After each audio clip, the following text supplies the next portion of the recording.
Bonjour les amis, j'espère que vous allez super bien. Je suis Senou Epiphane et vous êtes sur les audios de Senou les amis. Aujourd'hui, partager avec vous une recette capitale.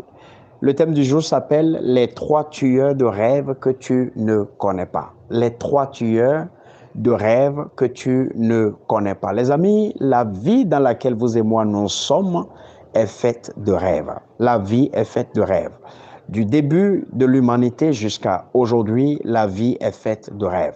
Et si vous lisez les documents saints, Dieu avait rêvé de la terre, Dieu avait rêvé du soleil, Dieu avait rêvé des cieux, Dieu avait rêvé de l'être humain, Dieu avait rêvé des oiseaux et des animaux que toi et moi nous connaissons. Et tout part des rêves. Tout grand développement, tout progrès part toujours des rêves. Et c'est pour cela, fidèle à sa philosophie, à sa sagesse, Dieu continue de donner à chacun de nous tous les jours des rêves. Et du début de l'humanité à aujourd'hui, certains en ont reçu et ont pu les accomplir, et d'autres l'ont reçu et n'ont pas pu les accomplir. Ce qui nous intéresse aujourd'hui, c'est de vous communiquer, c'est de vous faire prendre conscience sur cet élément qui est essentiel à savoir si entre-temps votre ambition est de ne pas trébucher, est de ne pas arriver au bout de votre vie sans avoir accompli votre rêve ou vos rêves. Et les amis, c'est pour cela que nous sommes là ce matin et je voudrais partager avec vous trois éléments très importants que vous avez besoin de prendre en compte à partir de maintenant si vous savez que vous devez amener à bout vos rêves. Les amis, si vous n'accomplissez pas vos rêves, cela n'est pas la faute de Dieu. C'est une vérité qui est choquante. Si vous n'arrivez pas à bout de vos rêves, ce n'est pas du tout la faute à Dieu. Je me rappelle il y a environ 10 ans de cela où j'étais allé rencontrer une personnalité de notre pays, il s'appelle Albert Tevoidre.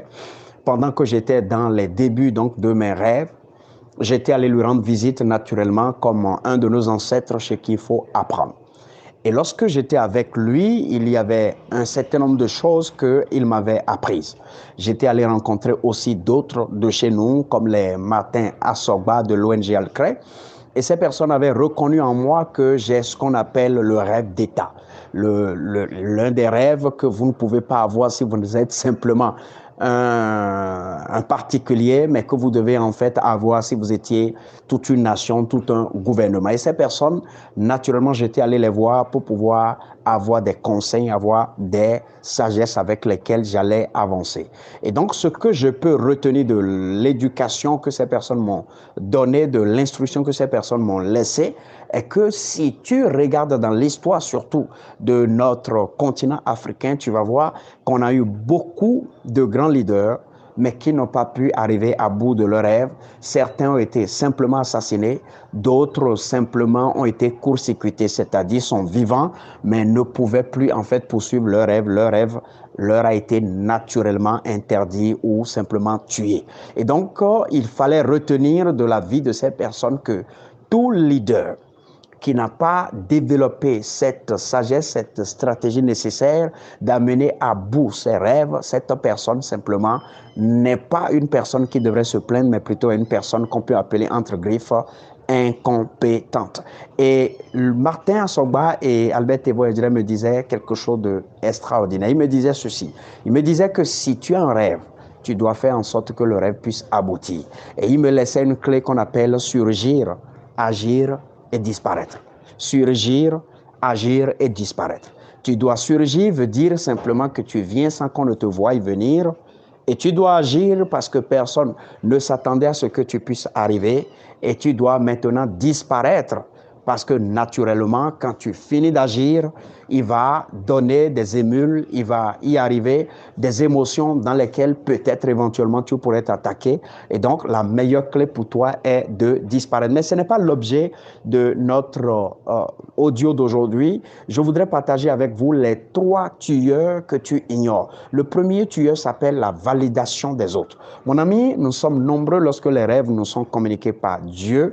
Nous cherchons forcément des gens qui doivent d'abord nous dire c'est bon ou ce n'est pas bon avant que nous puissions continuer. Ce n'est pas mauvais du tout lorsque vous lisez les Écritures saintes, vous allez apprendre que lorsque vous prenez des conseils auprès de beaucoup de personnes, vous avez l'opportunité d'amener à bien vos rêves. Mais il y a quelque chose de très important à prendre en compte. Ce n'est pas tout le monde qui doit donner son avis sur vos rêves. Il y a ceux que nous appelons des bloqueurs de rêves. Il y a des personnes qui sont entre griffes, excusez-moi, je l'ai dit dans beaucoup de formations déjà passées, qui sont un peu comme des temples de Satan debout. Si vous arrivez à leur parler de ce que vous voulez faire, vous n'arriverez jamais à le faire. Oui, ce dont je vous parle peut ne pas sonner très bien dans les oreilles de certaines personnes, mais c'est une affaire de niveau spirituel.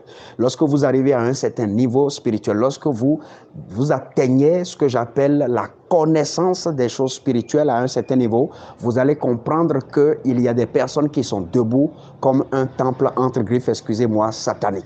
Vous ne le savez pas parce que vous ne vous exercez pas suffisamment pour identifier ces personnes à travers la qualité de leurs pensées, à travers la qualité de leurs actes, pour savoir à l'avance que ces personnes ne sont pas les types de personnes dans les oreilles de qui vos rêves doivent tomber. C'est pour cela que vous devez à l'avance vous préparer et savoir que vos rêves ne peuvent pas être entendus de toutes les oreilles. Vous devez savoir sélectionner. Et pour le faire, naturellement, Dieu nous a doté de quelque chose d'exceptionnel que nous appelons le cœur. Notre cœur, si vous l'aviez exercé, à ne pas être un cœur tordu, mais un cœur qui suit ce que nous appelons la vérité, un cœur en réalité qui connaît la justice, un cœur qui suit la droite ligne à l'avance, alors votre cœur est suffisamment éveillé pour recevoir les instructions qui viennent directement de l'Esprit de Dieu qui connaît toutes choses. Ça, c'est le premier point. Le deuxième point, vous ne devez pas, lorsque vous voulez accomplir vos rêves, vous ne devez pas en fait lancer vos rêves sans jamais vous asseoir et faire le point de ce que ça va vous coûter. Oui, tout rêve a un prix à payer, tout rêve a un sacrifice à faire et tout rêve est une succession de parcours et d'étapes. Et c'est pour cela, tout rêve que vous avez, je veux devenir conférencier professionnel, je veux devenir ingénieur agronome, je veux devenir le meilleur médecin de ma génération, vous devez absolument collecter des données et vous asseoir et élaborer le processus, le parcours étape par étape que vous êtes censé passer pour pouvoir donc arriver à là. Pourquoi vous le faites? Parce que vous allez habituer votre mental au degré de sacrifice et de souffrance qui certainement vont être exigibles de vous pour que vous puissiez être capable donc d'y arriver. C'est pour cela que vous devez vous obliger de faire cet exercice de façon véritablement consciencieuse et cela va vous permettre en fait de ne pas tomber dans certains pièges que généralement nous vivons, c'est-à-dire que vous aurez des blocages sur le chemin, vous aurez des nuits où vous n'allez pas avoir forcément envie de dormir parce qu'en fait, il y en a beaucoup dans votre tête plus que vous ne puissiez dormir. Vous aurez des journées qui seront un peu comme des nuits pour vous. Et si entre-temps, vous connaissez le parcours, vous saurez en fait à quelle étape vous en êtes maintenant et quelles sont les autres étapes qui vous attendent. Alors la troisième clé ou le troisième élément qui est un tueur de rêve, c'est le fait que vous ignorez dans votre environnement immédiat qu'il y a ceux qu'on appelle les bloqueurs ou les tueurs de rêve. Les amis, autour de nous, nous avons forcément des personnes qui ne dédient leur temps, leur pensée et tout le génie que Dieu leur a donné que de tuer et de bloquer les choses. Et c'est pour cela que vous devez développer des mécanismes, des stratégies. Vous devez être capable de maîtriser la sociologie de votre environnement.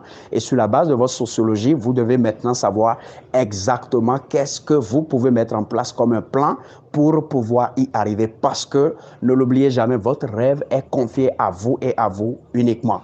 Et celui à qui Dieu va demander la comptabilité, c'est bien vous. J'ai l'habitude de dire, et je l'ai écrit dans mon ouvrage Dis non à l'échec, je crois le livre bleu de la création aussi, que le rêve dont Dieu vous a fait mandat, vous en êtes enceinte et il y a certainement des milliers de personnes qui veulent vivre de ce même rêve. Donc c'est un peu comme une grossesse dont vous êtes enceinte et la délivrance de cette grossesse en fait va créer la joie dans le cœur de milliers d'autres personnes. Donc aussi longtemps que vous n'arrivez pas à bout de votre rêve, vous bloquez certainement la joie et le bonheur de plusieurs d'autres personnes. Et c'est pour cela, vous confier un rêve, c'est une responsabilité que Dieu vous confie et vous avez dans le même sens l'obligation de faire aboutir bâti ce rêve-là. Et c'est pour cela, vous ne négligez pas la sociologie de votre environnement, vous ne négligez pas la qualité le courant de pensée des personnes autour de vous. Vous allez étudier l'histoire et cela vous permet en fait de vous adapter. Il ne suffit pas de rester dans le feu du rêve,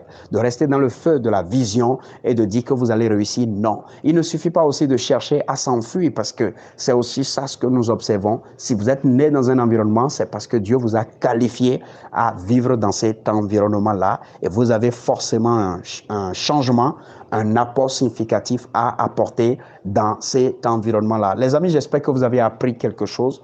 C'était les audios de Senou. Je suis Senou Epiphane et c'est toujours un plaisir pour moi de partager avec vous des choses que j'ai apprises, des connaissances spécialisées, des techniques, des stratégies qui me permettent toujours de bouger d'un pas, de les partager avec chacun de vous afin qu'ensemble nous puissions devenir une génération qui effectivement change les choses. Les amis, passez une excellente journée et bye bye.